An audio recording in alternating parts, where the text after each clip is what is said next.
হঠাৎ করেই বাংলাদেশ সীমান্তবর্তী অঞ্চলগুলোতে ভারত তারা সেই পুরনো বিমান ঘাঁটিগুলো আবারও সচল রাখার কেনই বা চেষ্টা চালাচ্ছেন? ভারত কি তাহলে বাংলাদেশের সঙ্গে যুদ্ধ করার কোনো আগাম প্রস্তুতি নিচ্ছেন, নাকি তারা সীমান্তবর্তী অঞ্চলগুলোর নিরাপত্তার স্বার্থেই তারা সেই পুরনো বিমান ঘাঁটিগুলো আবারও সচল রাখার চেষ্টা চালাচ্ছেন? কোনটি অন্তরালে রয়েছেন সেটি আজকে আমরা জানার চেষ্টা করব। তাই আপনি যদি নতুন হয়ে থাকেন অবশ্যই চ্যানেলে সাবস্ক্রাইব করবেন, আর যারা করেছেন অলরেডি অসংখ্য ধন্যবাদ। চলুন আজকে আমরা মূল আলোচনায় চলে যাই। বন্ধুরা, আপনারা জানেন যে 5ই আগস্ট স্বৈরাচার শেখ হাসিনার বিদায় হয়েছে। বাংলাদেশ থেকে পালিয়ে শেখ হাসিনা দিল্লিতে অবস্থান করার পর বাংলাদেশ এবং ভারতের মধ্যে সম্পর্কটা দোটানার মধ্যে পড়ে গিয়েছে, এবং এই দোটানার পিছনে মূলত কি কারণ রয়েছে সেটিও এই ভিডিওর মাধ্যমে আমরা উল্লেখ করার চেষ্টা করব। তবে শুরুতেই বলে রাখি, এক কাঠি কখনোই বাজে না। কাঠি বাঁচতে গেলে অবশ্যই আপনাকে দুটা কাঠির প্রয়োজনীয়তা পড়ে। আপনারা জানেন যে আমাদের প্রধান উপদেষ্টা ডক্টর মোহাম্মদ ইউনূস স্যার তিনি বাংলাদেশে এসে শপথ গ্রহণ করার পর তিনি তার প্রয়োজন মনে হলো যে চিকেন নেক বাংলাদেশের জন্য খুবই গুরুত্বপূর্ণ একটি জায়গা বহন করেন।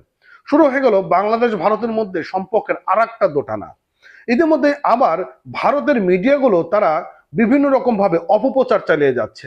বাংলাদেশে ব্যাপক হারে হিন্দু নির্যাতন হচ্ছে, পাশাপাশি আবার হঠাৎ করে ভারতের কেন যেন প্রয়োজনীয়তা মনে পড়লো যে বাংলাদেশের যে চট্টগ্রাম অঞ্চলগুলো রয়েছে সেটি ভারতের খুবই প্রয়োজনীয়তা হওয়ার প্রয়োজন। সবকিছু মিলে বাংলাদেশ এবং ভারতের সম্পর্কটা উত্তেজনা শুরু হয়ে গেল। কিছুটা প্রশমিত হওয়ার মধ্য দিয়ে হঠাৎ করে আবার ওসমান হাদির মৃত্যু, সেই মৃত্যুতে দিল্লি না ঢাকার স্লোগান শুরু হলো। ইতিমধ্যেই বাংলাদেশ তারা আবার যে কাজটি করলো, ভারতের যে ভিসা সেন্টারগুলো রয়েছে সেই ভিসা সেন্টার, একটি ভিসা সেন্টার পুড়িয়ে দিয়েছে। এদিকে ভারত আবার বাংলাদেশে নিযুক্ত যে রাষ্ট্রদূত রয়েছে তাকে আবার তলব করে কড়া ভাষায় কিছু শব্দ ব্যবহার করে দিয়েছে। আরো উত্তেজনা বিরাজমান হওয়া শুরু করলো। আর আমাদের এনসিপির হাসনাত আব্দুল্লাহ তিনি হুঁশিয়ারি দিয়ে দিলেন ভারতের 7 সিস্টার নাকি বাংলাদেশ বা দখল করে ফেলবে বা আলাদা করে ফেলবে। এমন হুঁশিয়ারের মধ্য দিয়ে আবারও উত্তেজনা প্রশমিত হওয়া শুরু করলো।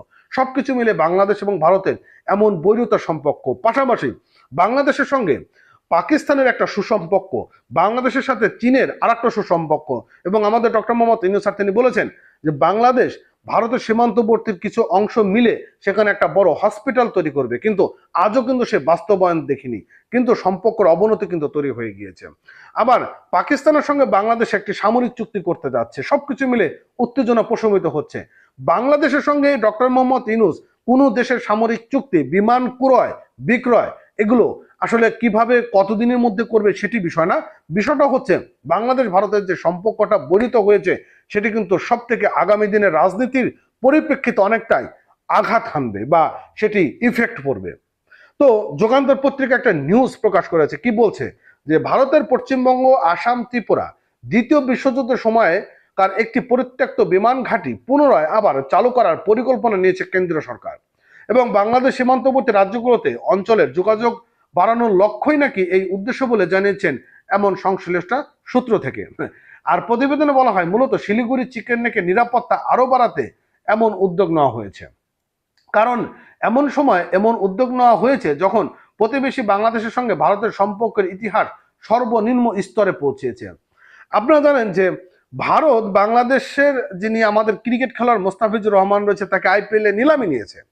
হঠাৎ করে ভারতের উগ্র হিন্দুত্ববাদ তারা কি বললো যে আমাদের তার প্রয়োজন নেই, সে যদি বাংলাদেশে খেলতে আসে তবে আমরা পিস কেটে ফেলবো। শুরু হয়ে গেল আর একটা বৈরতা। সবকিছু মিলে কেন জানো বাংলাদেশ ভারতের এমন দ্বৈত সম্পর্কর টানাপোড়ান এটি আদৌ ঠিক হবে কিনা, এবং পাকিস্তান বাংলাদেশের সম্পর্কের সুসম্পর্কের মধ্য দিয়ে ভারত কোন নজরে দেখবে সেটাও কিন্তু এখন একটা চিন্তার ব্যাপার হয়ে দাঁড়াচ্ছে।